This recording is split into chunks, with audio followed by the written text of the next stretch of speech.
সম্মানিত সভাপতি, আমাদের এই চাঁদপুর জেলার সম্মানিত সভাপতি, আমাদের বিএনপির একজন প্রিয় নেতা জনাব মালিক ভাই এবং কেন্দ্রীয় নেতৃবৃন্দ যারা এখানে এসেছেন, আমাদের চাঁদপুর জেলার নেতৃবৃন্দ, আমাদের মেহমানবৃন্দ, চাঁদপুর জেলা অঙ্গ সংগঠন নেতৃবৃন্দ এবং চাঁদপুর জেলার বিভিন্ন উপজেলা থেকে পৌরসভা থেকে আগত আমাদের নেতৃবৃন্দ এবং আমার সংগ্রামী ভাই ও বোনেরা, আসসালামু আলাইকুম।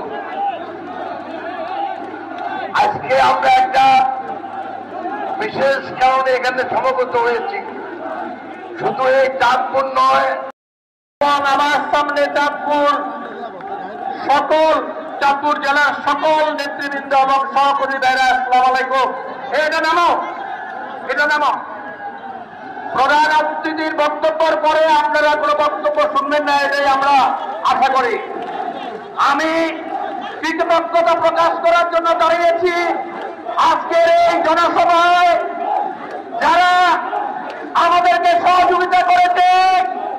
কচুয়া উপজেলা, কচুয়া পৌরসভা, শাহরাস্তি উপজেলা, শাহরাস্তি পৌরসভা, হাজীগঞ্জ উপজেলা, হাজীগঞ্জ পৌরসভা, মতলব উত্তর উপজেলা, মতলব উত্তর পৌরসভা, মতলব দক্ষিণ উপজেলা, মতলব দক্ষিণ পৌরসভা, ফরিদগঞ্জ উপজেলা, ফরিদগঞ্জ পৌরসভা এবং চাঁদপুর সদর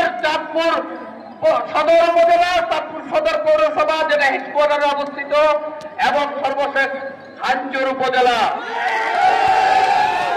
আমরা বিগত 15 বছর ফ্যাসিবাদের বিরুদ্ধে আন্দোলন করেছি। শুধু একটি কথা এই সরকারকে বলে দিতে চাই, আমাদের প্রধান অতিথির উপস্থিতিতে চাঁদপুর জেলায় এই 15 বছরে 20 থেকে 25% উপরে জাতীয়তাবাদীর শক্তি প্রদর্শন করা হয় নাই। আমাদের নেতা তারেক রহমান যখন ঘোষণা দিবেন আগামী নির্বাচনে যদি তালবা না করে, তাহলে চাঁদপুর জেলার সকল নেতৃবৃন্দ সহকারে বাংলাদেশ জাতীয়তাবাদী দলের কত আমরা 100